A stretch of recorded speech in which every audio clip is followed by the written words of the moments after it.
اور سرحدی علاقے پر بھارت کا پھر سے حملہ، شہادتیں۔ لائن آف کنٹرول کے چکوٹی سیکٹر میں بھارتی فوج کی بلا اشتعال فائرنگ کے نتیجے میں 2 افراد شہید اور 4 زخمی۔ تفصیلات کے مطابق جنگی جنون میں مبتلا بھارتی فوج اپنی اشتعال انگیزی سے باز نہیں آئی اور ان کی جانب سے لائن آف کنٹرول کے چکوٹی سیکٹر پر حملہ کیا گیا ہے۔ پاک فوج کی شعبہ تعلقات عامہ ISPR کی جانب سے فراہم کردہ تفصیلات کے مطابق بھارتی فوج کی جانب سے لائن آف کنٹرول کے چکوٹی سیکٹر کی واقعہ شہری آبادی کو نشانہ بنایا گیا اور 2 شہری شہید جبکہ 4 زخمی ہو گئے۔ پاک فوج کی جوابی کارروائی کے بعد بھارتی فوج کی بندوقیں خاموش ہونے پر مجبور ہو گئی۔ مزید بتایا گیا کہ بھارت میں عام انتخابات کے باعث مودی سرکار کسی بھی قسم کا پاگل پن پر مبنی اقدام اٹھا سکتی ہے، اس لیے پاک فوج ہر لمحہ مکمل طور پر تیار ہے۔ پاک فوج بھارت کی جانب سے کسی بھی جارحیت کا بھرپور قوت کے ساتھ منہ توڑ جواب دے گی اور پاکستان کی سلامتی اور خود مختاری پر کسی قسم کی کوئی آنچ نہیں آنے دے گی۔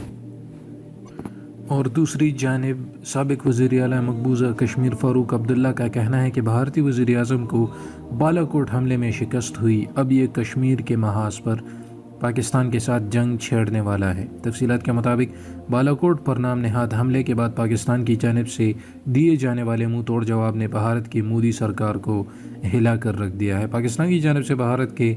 MiG-21 اور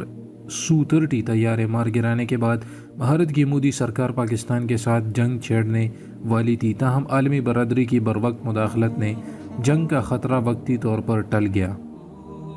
تاہم بھارت میں ہی موجود امن کی خواہش رکھنے والی کئی شخصیات پاکستان کو مودی کے خطرناک عزائم کے حوالے سے خبردار کر چکی ہیں۔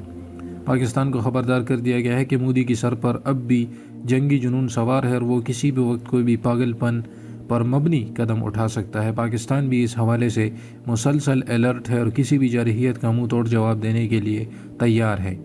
اب اس تمام صورتحال میں مقبوضہ کشمیر کے سابق وزیر اعلیٰ فاروق عبداللہ کی جانب سے تشویشناک دعویٰ کیا گیا ہے۔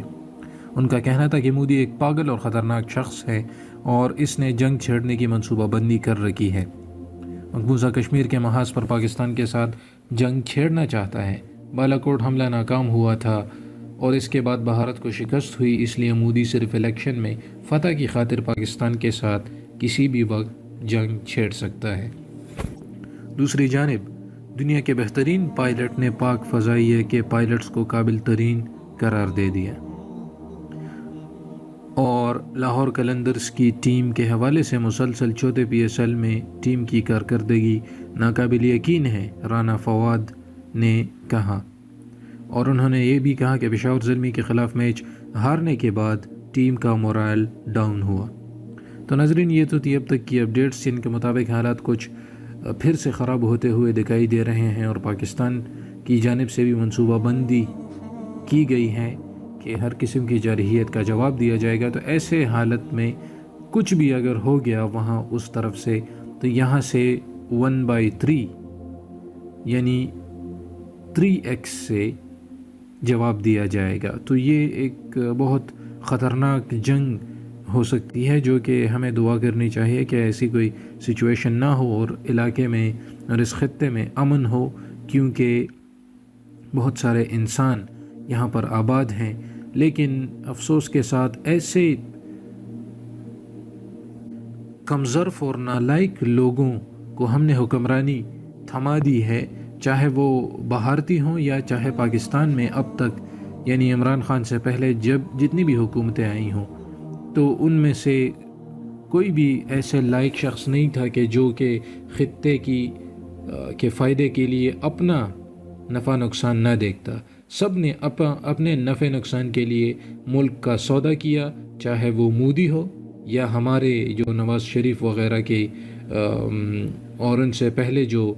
ہو گزرے ہیں۔ تو یہ سب بہت افسوس کے ساتھ کہنا پڑتا ہے کہ ان کو قوم کی کچھ فکر نہیں ہوتی، ورنہ یہ لوگ جنگ کی بات ہی نہ کریں، چاہے 40 50 کیا 100 1000 آدمی بھی مر جائیں تو ان کے لیے بھی 1 ارب 20 کروڑ سے زیادہ آبادی کو داؤ پہ لگانا کس عقل اور کس عقل مندی کی بات ہے، لیکن افسوس کے ساتھ ایک ایسا بندہ جس کو صرف اپنے الیکشن جیتنے کے لیے کچھ نہ کچھ کرنے کی ضرورت ہے اور اسے اور کچھ نظر نہیں آ رہا، اور میں سمجھتا ہوں کہ اگر اس دفعہ بھی لوگ اس کو ووٹ دیتے ہیں تو ان سے جاہل اور کوئی نہیں ہوگا۔ تو اپنے لیے کوئی امن پسند لیڈر ڈھونڈیں جو کوئی انڈیا سے یہ ویڈیو دیکھ رہے ہیں اور اس کو منتخب کریں تاکہ یہ خطہ امن کے ساتھ آگے بڑھ سکے، اور مجھے اپنی دعاؤں میں ضرور یاد رکھیے گا۔ اجازت چاہتا ہوں، اللہ حافظ۔